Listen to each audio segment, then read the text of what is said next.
আমার মতো নাস্তা নিয়ে কে কে প্যারায় থাকেন বলেন তো? বাচ্চাদের স্কুলের টিফিন দিতে হয়, বিকালে হাজবেন্ড বাসায় আসলে তাকেও নাস্তা দিতে হয়, আবার বাসায় হঠাৎ করে মেহমান আসলে তাদেরকে কি দিব সেটাও একটা প্যারায় থাকতে হয়। তো আমার মতো যারা এরকম প্যারায় থাকেন নাস্তা নিয়ে, তারা চাইলে কিন্তু এভাবে একদম রেস্টুরেন্ট স্টাইলে চিকেন ডোনাট বানিয়ে ফ্রোজেন করে রাখতে পারবেন।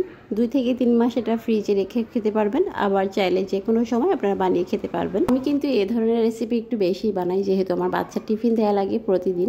এখানে আমি 2টা মুরগির ব্রেস্ট পিস নিয়েছিলাম, সেটা ব্লেন্ডারে ব্লেন্ড করে নিয়েছি। এরপরে আদা রসুন লবণ সবকিছু পরিমাণ মতো দিচ্ছি। শুকনো মরিচ দিয়ে দিলাম, আর দিয়ে দিলাম গোলমরিচের গুঁড়া, জিরার গুঁড়া। এখন দিয়ে দিব ব্রেড ক্রামস, এটা আমি পাউরুটি গুঁড়া করে নিয়েছি ব্লেন্ডারে, সেটা দিয়ে দিলাম। আর মশলাটা এখানে আপনারা চিকেন কতটুকু নিচ্ছেন তার উপর ডিপেন্ড করে কম বেশি করে নিলেই হবে। একটা আস্ত ডিম দিয়ে দিলাম, আর ডিম দেওয়ার পরে আর একটু ব্রেড ক্রামস দিয়ে দিলাম। এখন সবকিছু ভালো করে মিশিয়ে নিব। মাখানোর সময় একটা জিনিস খেয়াল করবেন যে মাংসের যে খামিরটা এটার জন্য একটু শক্ত শক্ত হয়, একেবারে নরম হয়ে গেলে এটা ডোনাট হবে না। মাংসটা খুব ভালো করে মেখে নেওয়া হয়ে গেলে এখন আমি এটাকে ডোনাট শেপ দিব। আর ডোনাট শেপ দেওয়ার জন্য আমি হাতে প্রথমে একটু তেল লাগিয়ে নিলাম। আপনারা একটু তেল লাগিয়ে নেবেন, হালকা তেল লাগাবেন, বেশি লাগালে আবার এটা মানে আপনার ডো করতে গেলে একটু কষ্ট হবে।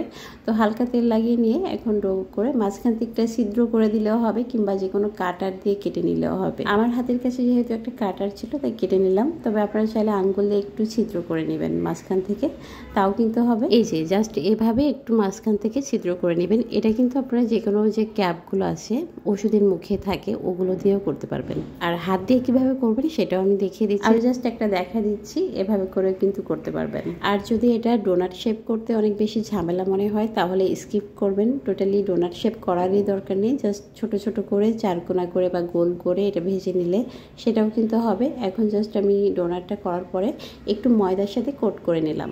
ময়দা মাখানো হয়ে গেল, এখন ডিমের ভিতরে একটু মেখে নিব। ডিমটা এপিট ওপিট করে ভালো করে মেখে নিয়ে এখন ব্রেড ক্রামসে একটু গড়িয়ে নিব।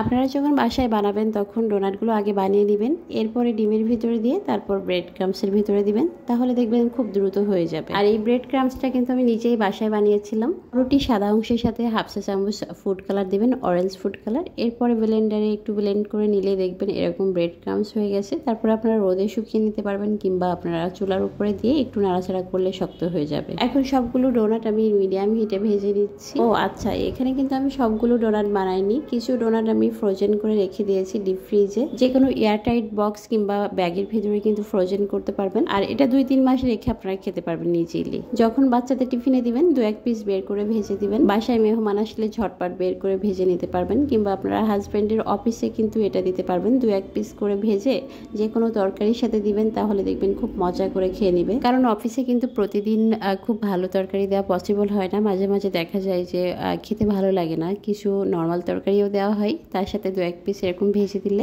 নর্মাল তরকারির সাথে খুব মজা করে খেয়ে নিবে। আর বিকেলের নাস্তায় তো কোনো কথাই নেই, অসম্ভব মজাদার একটা নাস্তা, যেটা আপনারা বাসায় মন ভরে খেতে পারবেন। আর রেস্টুরেন্টে গিয়ে খেতে হবে না, বা রেস্টুরেন্টে অনেকগুলো টাকাও গুনতে হবে না। এই যে সবগুলো ভেজে নেওয়ার পর আমার এগুলো ছিল, আর এগুলো এখন আমি খুব ভালো করে এয়ারটাইট বক্সে করে ডিপ ফ্রিজে রেখে দিব। তো এই ছিল আজকে ছোট্ট ভিডিও। সবাই ভালো থাকুন, আল্লাহ হাফেজ, আসসালামু আলাইকুম।